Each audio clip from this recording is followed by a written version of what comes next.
Reka tuganire mwebwe mudukurikira kandi tubashimire uyu mwanya wahisemo Longa na Siasa kandi turabigushimira.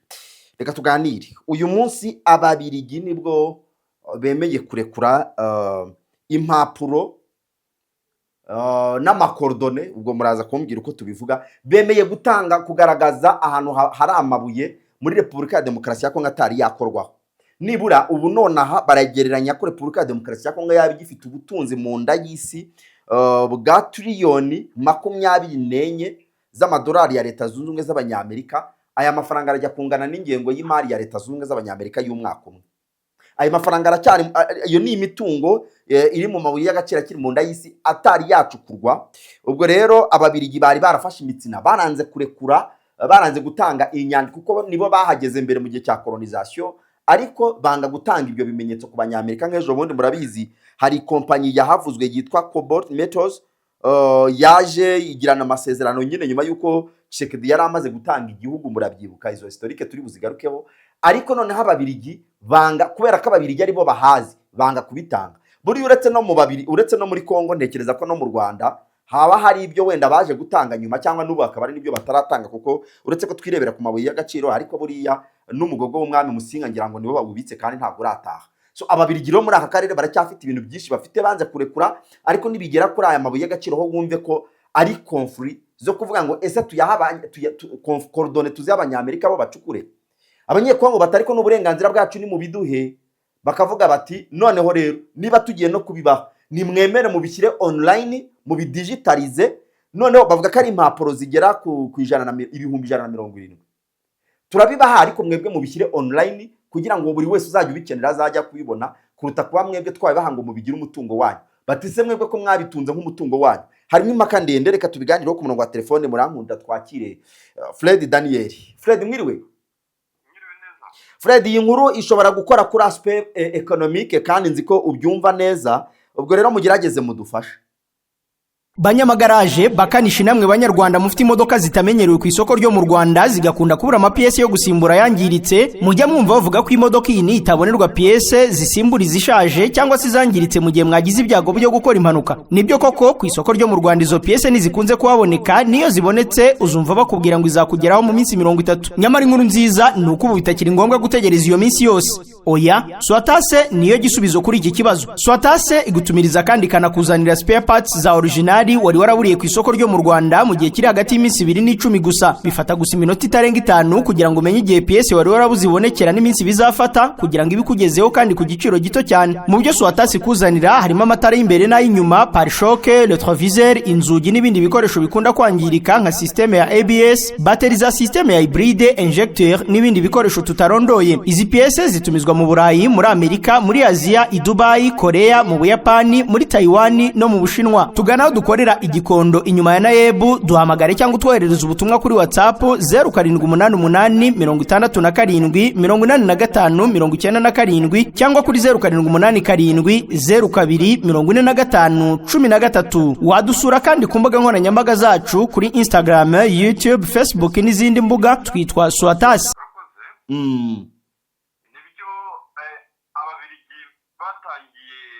Bafashe Kongo kuko buriya Kongo umwami Bodwe yari yarafashe Kongo nk'aho ari igihugu cye bwite, ari umutungo we bwite.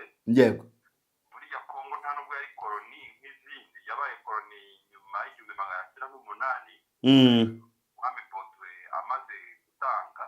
Yego. Nibwo yafashe Kongo ayiha ubwami bw'Ububirigi, noneho Kongo ibona kuba nk'aho ibaye koloni mbere, ariko ubundi mbere yari umutungo bwite w'umwami Bodwe w'Ububirigi. Yego. Ababirigi rero bageze muri Kongo, ikintu bakoze cya mbere wari ukubanza, kuko n'ubundi kugira ngo iriya nama ya Berlin ibe, iriya conference de Berlin ibe, urabona yatewe na Kongo. Yego. Ni Kongo yatumye iriya nama iba, kuko iriya nama ya Berlin yateranye itumiwe n'uriya Otto von Bismarck. Yego. Ariko muri gahunda imwe yarafite n'umwami Bodwe w'Ububirigi. Yego. Kubera ko hari conflit bari bafitanye, kuko aba-explorateurs b'abanyaburayi batangiye kuza muri Afurika, muri make icyo bashaka cyane ni ukureba resources naturelles za Afurika. Noneho babona bazaharwanira, nibwo bakoranyije iriya nama bemeza uko bakwiye kwigabana Afurika. Nyuma rero bamaze kuza ababirigi specifically bamaze kugera muri Congo, bakoze icyo bita prospection. Gukora prospection ni ukureba ahantu hari amabuye y'agaciro ni hehe, afite ari ku rugero rungana iki. Noneho ayo rero ni amayitide ari aprofondi, ubundi bihugu byose bigomba no kuyakora kugira ngo bamenye umutungo bafite. Congo bura nuko yagize ikibazo cy'imiyoborere, kuko ubaze imyaka ababirigi bakoronije Congo n'imyaka Congo imaze yigenga ni imyaka ingana, ni imyaka irangana hose n'imyaka 60-60. Rero ababirigi icyo bakoze prospection mu gihugu hose, bamenya ahantu hari amabuye y'ingenzi cyane cyane yari akenewe, bari baza hari aya mbere ni cuivre, hakaba cobalt, hakaba lithium, hakaba n'ibiro na urebye na diama n'ibirombe gold yo ibinyanyagiye ahantu hose. Ariko ayo mabuye y'agaciro burya aba ari ahantu hamwe, abacukura bagiye gucukura bagacukura nka kopa, bura kopa ibe ahantu hamwe ntabwo ibinyanyagiye. Izo rero ni amayitide abiri bakoze ari aprofondi, bamaze kuyakora bayagenda bagira umutungo wabo bwite. Mwika icyatumye banga kuyarekura bwari bwa buryo bw'abakoloni bavuga bati twashoye ubwenge bwacu, twakoze ibintu bitandukanye kugira ngo tubone aho aya mabuye aherereye, kuva mutwirukanye mwigenze namwe muzakora ibyanyu. Ibyo rero kuba barakomeje gusaba uburigi ngo bitange, ku ruhande rumwe nibyo, ariko ku rundi ruhande Congo nayo yagize intege nke cyane cyane ikibazo cy'imiyoborere. Buri ikintu Congo bagomba gukora bakimara kwigenga, bagombaga gukora ayo mayitide nabo bakaba bafite etide zabo, cyane ko n'ibyo ababirigi bakoze kiriya gihe ni amayitide ya kera. Ubu ngubu hagezweho uburyo bashobora gukora amaprospection ari aprofondi kandi agaragaza amabuye ahari mu buryo bugaragara. Gusa byari kuba byiza iyo baba bayafite nyine bakayaheraho. Navuga ko rero ko mwagize intege nkeya mu byerekeranye n'ubwo bushakashatsi, cyane ko niba Congo izwiho umutungo kamere izwiho ari amabuye y'agaciro, bagomba kuba barashinze wenda amakaminuza akomeye akora ubushakashatsi by'amabuye y'agaciro. Buriya urugero nshaka kuguha, igihugu bita Egypte, umutungo kamere buriya bafite n'uruzi rwa Nili. Buriya Egypte ifite PhD holders barenga 600 bize specifically kuri Nili. Buriya niyo hamanutse na santimetero imwe y'amazi, hamanutse na santimetero imwe, buriya muri Egypte barabimenya ko hari amazi ya Nili aba pertinent. Nukuvuga ngo bayakoze ubushakashatsi bwimbitse, niyo mugiye mu manegociation ku byerekeranye na Nili, Egypte yohereza delegation y'abantu bize bahambaye bakomeye kugira ngo amazi ya Nili abe protege. Na Congo rero buriya yagombye kuba nibura ifite nk'amayuniversite akomeye akora ubushakashatsi ku by'amabuye y'agaciro. Buriya muri Egypte Université d'Alexandrie ni universite ikomeye cyane, ifite faculté ya hydrologie ikomeye cyane, yiga ku byerekeranye n'ibyitwa amazi cyane cyane ko bakiga kuri Nili. Nuko byo nishatse kuzana kuri Congo rero. Rero Congo ayo mayitide yose ntayo ifite kugeza uyu munsi, n'ubundi iracyarirayenga ku byo ababirigi bakoze. N'izo negociation zose wumva ko bwirutse gukora muri iyi minsi bijya gutanga ibirombe by'amabuye y'agaciro ikabiha abanyamerika, kuko barabitanze. Ariko abanyamerika baje babashije bati amayitide yakozwe ari hehe, turava ahangaha muraduha amabuye arahagana he, mutwerekana aho baherereye. Ibyo rero byabaye ikibazo, kubera ko abanyamerika baje bazi ko bari buze bagahabwa amadone yose akenewe kugira ngo babashe gucukura amabuye, ariko birananirana. N'uyu munsi buriya biravugwa ko no kuba uburigi bushobora kuba bugiye gutanga ayo madone geologique, bashobora kuba ari igitutu cy'abanyamerika gishobora kuba kiri inyuma kugira ngo bagaragaze neza aho mabuye aherereye, noneho babashe kuexploita mu buryo bworoshye. Kuko atari ibyo byasaba ngo abanyamerika nabo bazafata undi mwanya n'igihe kinini cyo gukora amayitide no kumenya ahantu amabuye aherereye no kumenya kantite uko ingana, noneho babashe kuexploita nyine bafite urebye nuko nabisobanura kano kanya nuko nabivuga kano kanya. Okay. Ababiligi baravuga ko bafite ahantu 500 ariho bafashe, ariko kubikiza inyandiko bari barazigumanye, nyamara kandi bavuga ko batanze ubwigenge. Ni abakongomani barangaye, ni ababiligi bagumanye ubwo bwiko.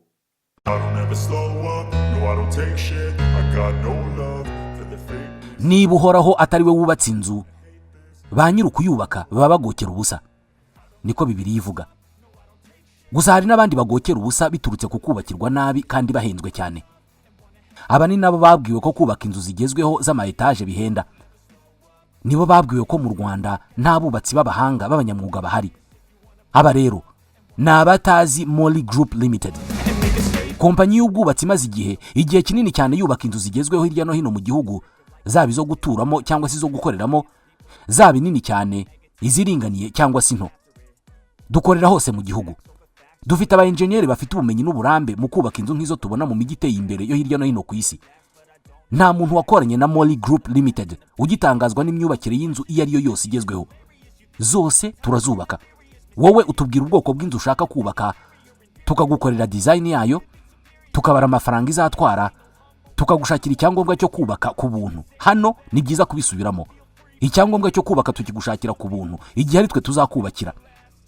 Wishyura amafaranga mu byiciro, ubundi ugashyiraho umuntu wawe ugukurikiranira umunsi ku wundi uko imirimo igenda, akanasinya haba ku bikoresho byakoreshejwe haba no ku buryo twubatse. Tubanza kugirana amasezerano, tukajya no kwa noteri. Imirimo yose igenda nk'uko wabiteguye kandi ntabwo bihenda. Nawe bakubeshye ko miliyoni 50 zitubaka etaje. Hanyuma si ngo kuri miliyoni 35 ntiwabona inzu nziza irangiye ikorewe amasuku isigaje gutahwa gusa. Hanyuma si ntabwo ari ibyo gusa, kubera ko twubaka n'inzu nini cyane nk'ama appartement, ama hotel n'izindi nyubako nini cyane.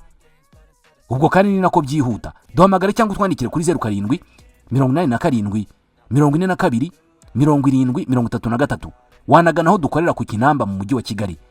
Dufite ishami i Rubavu kandi amashantiye yacu ari hirya no hino mu gihugu. Sura urubuga rwacu rwa internet #molygroup.rawa. Iyi website yacu yubatse ku buryo uyisura ashobora no kwikorera devi ubwe. Wanasura imbuga nkoranyambaga zacu. Facebook ni Molly Group Limited Construction and Design. Kuri TikTok ni Molly Group Limited. Mu ijambo rimwe.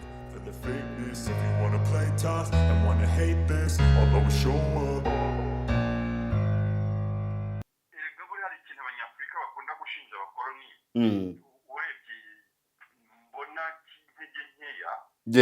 Kuko ibintu byinshi bakunda kubishinja abakoloni, ariko ukabikwibaza ati mwebwe aho mwigengeye, aho mwahoye ubwigenge mwakoze iki?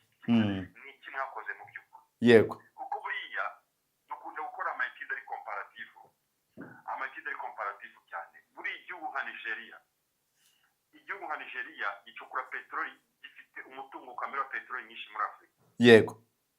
Buriya Nigeria ubaze peteroli yacukuwe muri Nigeria kuva mu myaka 60 mu gihugu cy'Rwanda cya 60 kugeza twabaraga done zo kugeza mu mwaka w'ibihumbi 2005. Yego. Bigaragara ko Nigeria hacukuwe peteroli ifite agaciro ka miliyari zirenga 600 z'amadolari. Ayo madolari angana gutyo Afurika kuva yakwigenga kugera uyu munsi ntabwo irabona imfashanyo ingana n'ayo madolari angana gutyo. Yego. Kandi uwo ni umutungo w'igihugu kimwe yagurishije kugera iyo myaka yose. Ariko kandi uyu munsi ugasanga Nigeria ni igihugu kiracyarwa mu bihugu bikennye. Urumva icyo kibazo dufite muri Afurika cy'imiyoborere. Rero byari ngombwa kuko ababiligi nyine batanga ayo makarita, bagatanga bakerekana iyo mitungo iherereye. Ariko buriya amakosa abanyafurika bakora ni uko mwebwe mukimara gushyikirizwa igihugu ni iki mwakoze mu by'ukuri cyavuga ngo nk'abantu twigenze, tugaragaze ko hari umusanzu dushaka gushyira mu kwiteza imbere kwacu. Yego. Kuki dukomeza gukorera inga ku byo abakoloni bakoze? Yego. Haba ibyiza bakoze ibyo dukomeza kurera ingaho, n'ibibi tukabibashyiraho. Bikagaragaza ko rero twebwe abanyafurika dufite ikibazo cy'imitekerereze no kubasha gushyira ibintu mu buryo byacu kandi bitureba. Ayo makarita rero batarayatanze ni uburyo bumwe kuko ababiligi bayashoyeho ubumenyi bwabo bayashoraho n'amafaranga. Ntabwo rero kuba batarabirekuye ku ruhande rumwe byaba ikibazo, ariko nanone abanyafurika nabo nk'abanyekongo mu buryo bw'umwihariko nibo bagomba kwishakamo igisubizo mbere na mbere kugira ngo babe bazi ku mutungo wacu kamere dufite n'ubu, kuko izo estimation dufite z'uko Kongo ifite umutungo ungana na triliyoni 24 ariyo ekonomi ingana na equivalence ya ekonomi ya Amerika. Ayo nama ni izo information twize mu myaka tukiga muri za secondaire mu myaka za 90 na karindwi imyaka ya 2000. Yego. Iyo information ni nayo ni information yatanzwe n'ababiligi mu myaka ya za 60 bajya kuva Kongo bwije. Yego. Navuga ngo bishinashoboka ko ishobora kuba information itari na updated kuko bagombye ko bafite ibintu by'ubu ngubu bizwi kandi biri palpable bishobora guturuka. Icyo kintu uvuze kirakomeye kuko Fred, kuko nk'iyi article ya Business Inside Africa irimo iratwereka ko ababiligi ziriya nyandiko bazifata bazibitse no mu nzu ndangamurage y'iwabo iri mu gace kitwa uko nabonaga kitwa Tervure Africa Museum iri ahitwa Tervure mu Bubiligi, ariko bakavuga ko icyo gihe bari bitaye gusa ku kwirebera ahantu hari umuringa na zahabu nk'ibuye amabuye yari agezweho icyo gihe gusa, bakavuga ko impapuro nkeya zirimo nizo zitaye kuri aya cobalt na lithium. Ni gake cyane babyitayeho, ahubwo ubu ngubu isikangutse kujya kubireba kuko iyi transition nyine yo kuva mu gitoro bajya mu mashanyarazi bitumye bayakenera. Nibyo ubundi muri economics of mining. Yego. Amabuye ashobora kuba adafite agaciro kano kanya, ariko mu gihe runaka amabuye akagira agaciro. Yego. kubera ibigezweho, kubera tekinoloji igezweho, Yego. Muri kiriya gihe rero icyari kigezweho nyine urumva wari umuringa ariyo kopa n'ayandi mabuye yakoreshwaga muri icyo gihe. Yego. Ubu uyu munsi urebye neza nk'ubu ntabwo bazi prospection wenda y'amabuye nka korta, kubera ko uyu munsi turi muri monde aho telefone mobile iteye imbere. Yego. Turi muri monde y'aho gukoresha computer biteye imbere. Turi muri monde y'aho iza intelligence artificielle kandi zikoresha ari amabuye. Yego. Ni ukuvuga ngo rero ku ruhande rumwe ndableminga ababiligi, ariko urundi ruhande nkableminga abanyekongo cyane mu rundi ruhande, kubera ko batitaye ku investinga mu kumenya mu by'ukuri umutungo kamere dufite n'ubu. Kuko buriya reka ngo urundi rugero rwiza. Yego. Iyo bakora ubushakashatsi kuri peteroli, muri ubushakashatsi muri peteroli, muri petrol exploration, Yego. buriya ni ikintu hazamo ni value chain y'abantu benshi cyane bazamo.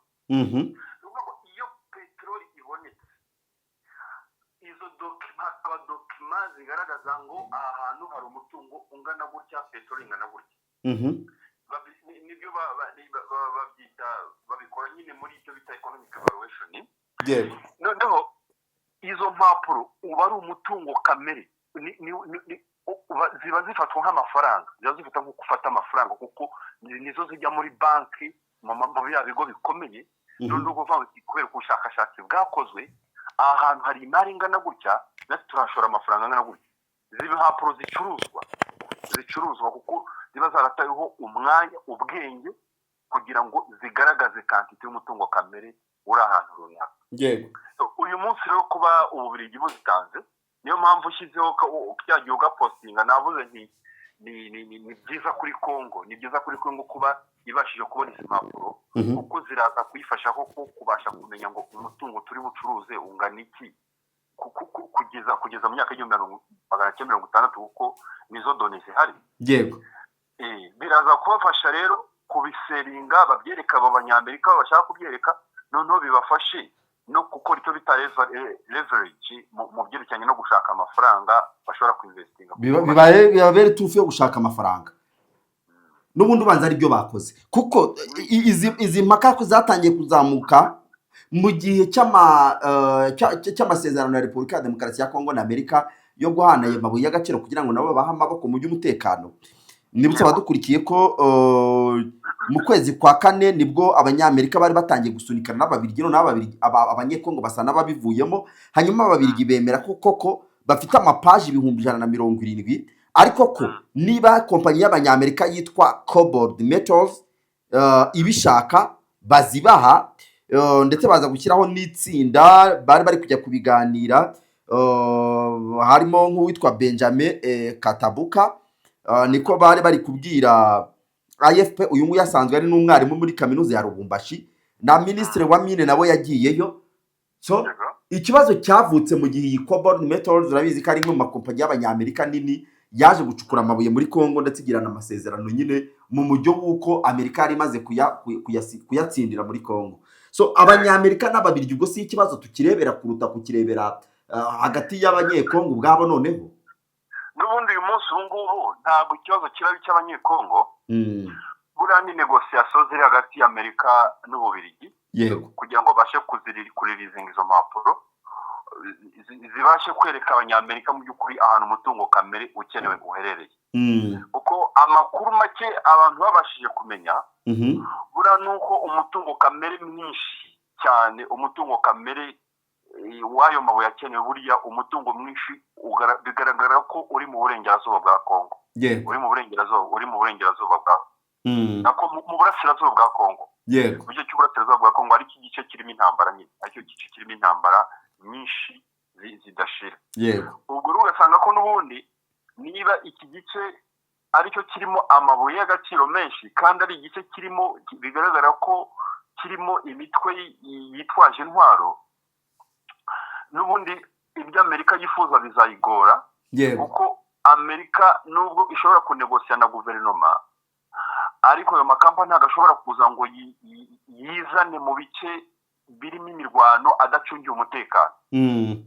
N'ubundi bizasaba ko biba bisaba ngo basabye guverinoma ya Kongo bati wowe genda uduheshe wasire umutekano muri kiriya gice.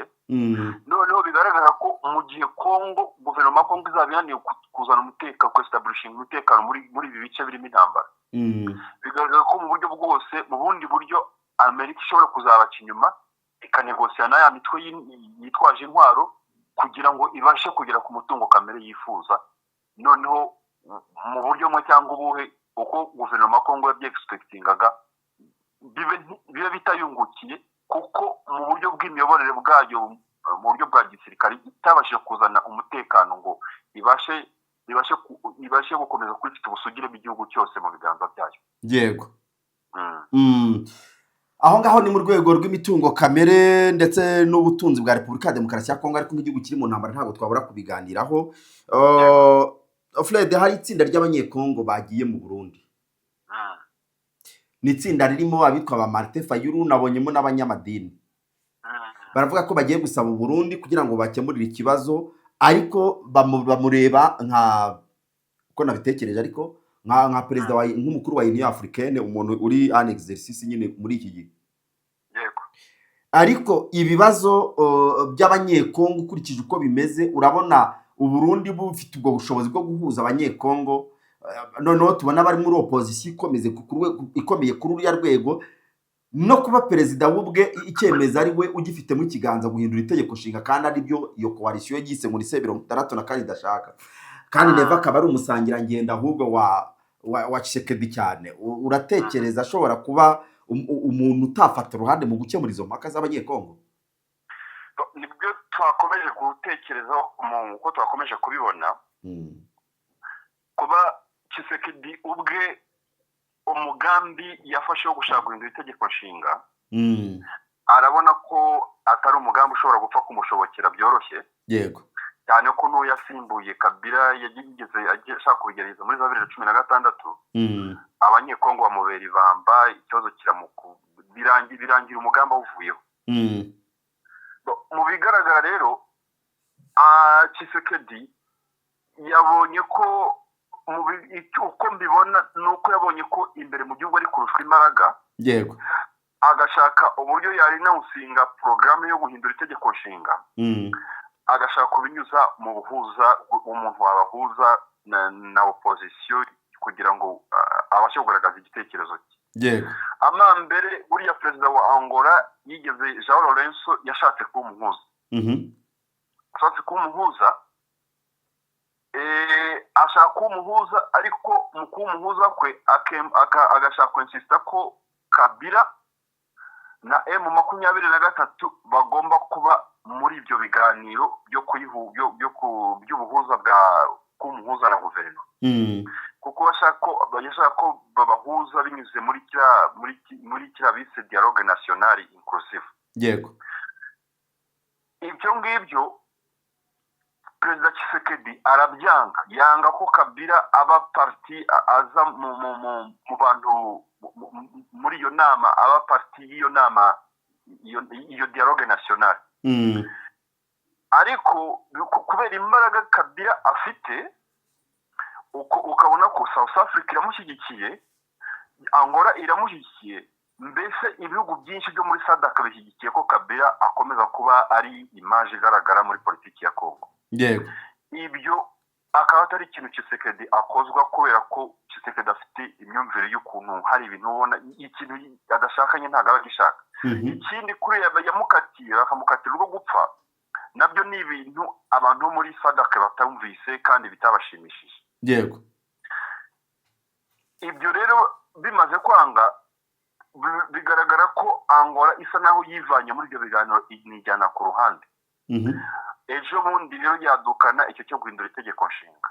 guhindura itegeko nshinga bigaragara ko atari ikintu haba mu gihugu imbere, ariko no mu karere nta muntu ubishyigikiye. we yavugaga ko hari ababimusabye muri Amerika ngo barabimwemereye, ariko kubimwemerera ni kimwe, no kugira ngo bishyirwe mu bikorwa ni ikindi.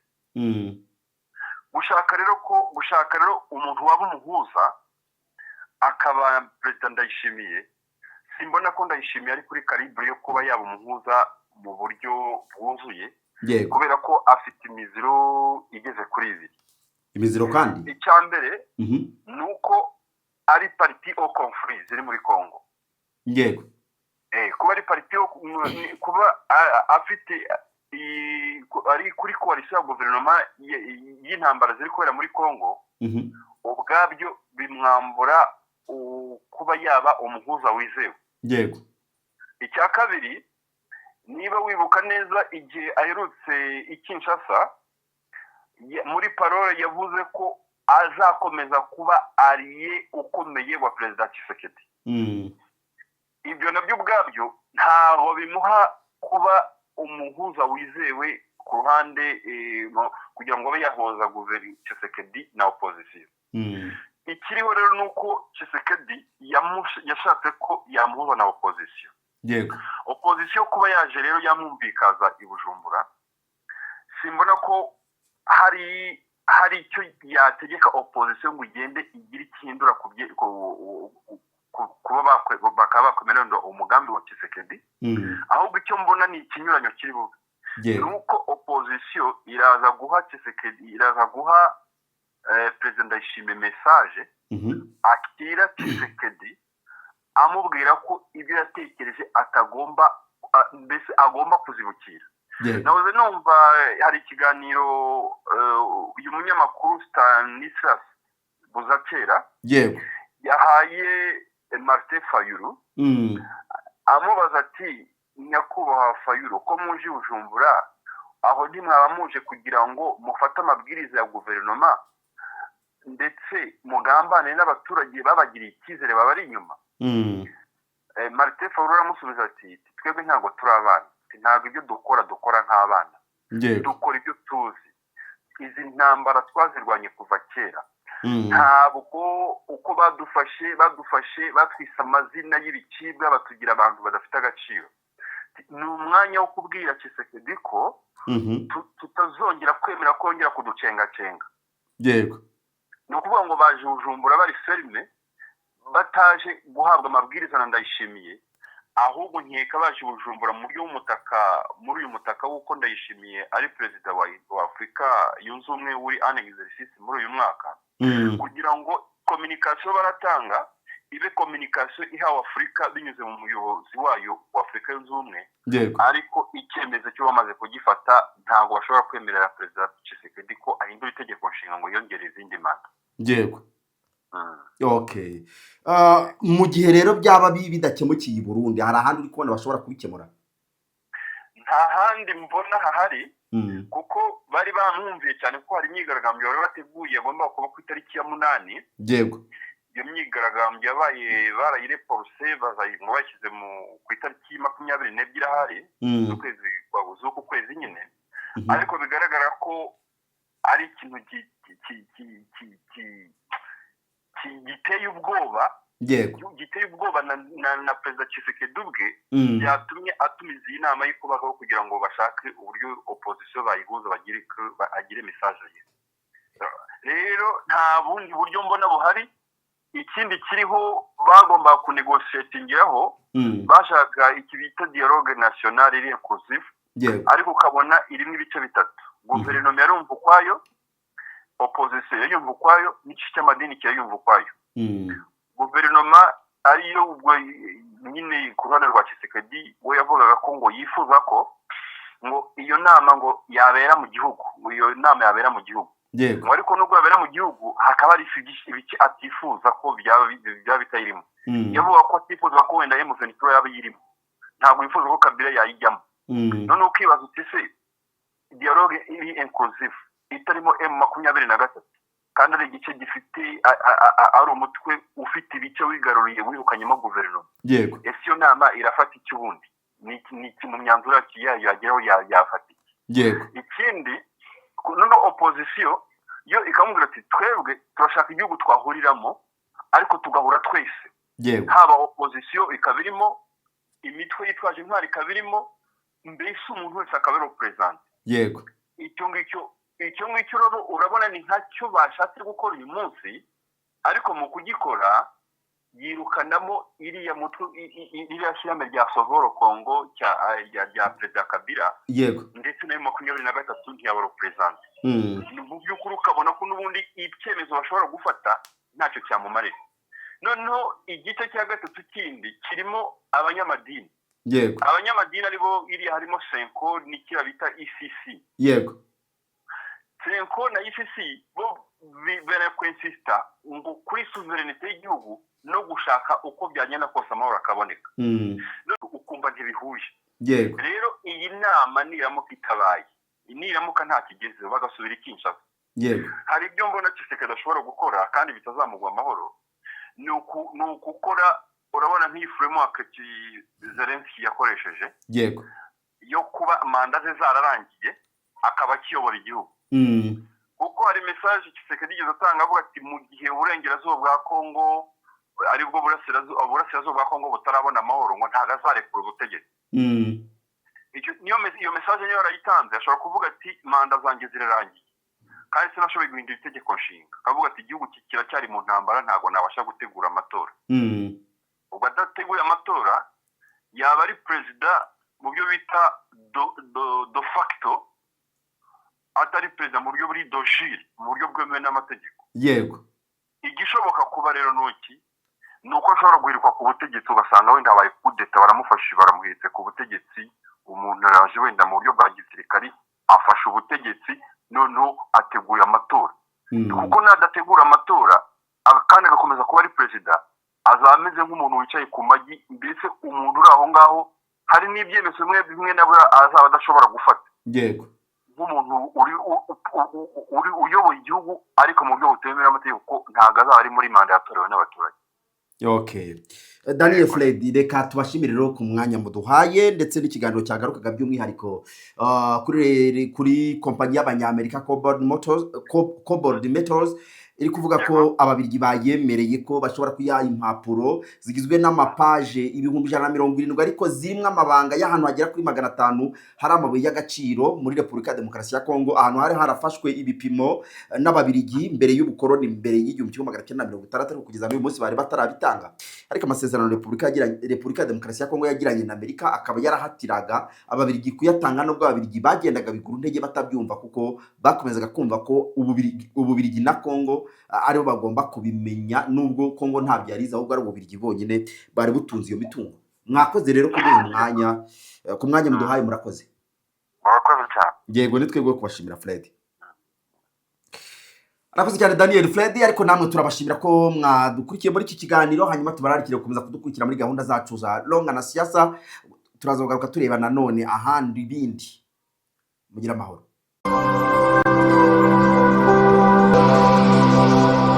But where do you go that there is no politics?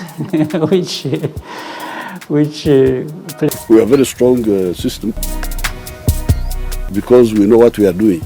I want to promise you it's going to stop. Enough is enough. Tshisekedi has been able to manipulate individual leaders. À la moindre escarmouche. Mwebwe abavugabutumwa muri kuburana u Rwanda nze Urumva ariko genda muzi umupasi. neza ko leta Numvise wa dukurikire mu makuru, ibyegeranyo n'isesengura kuri Longa na Siasa.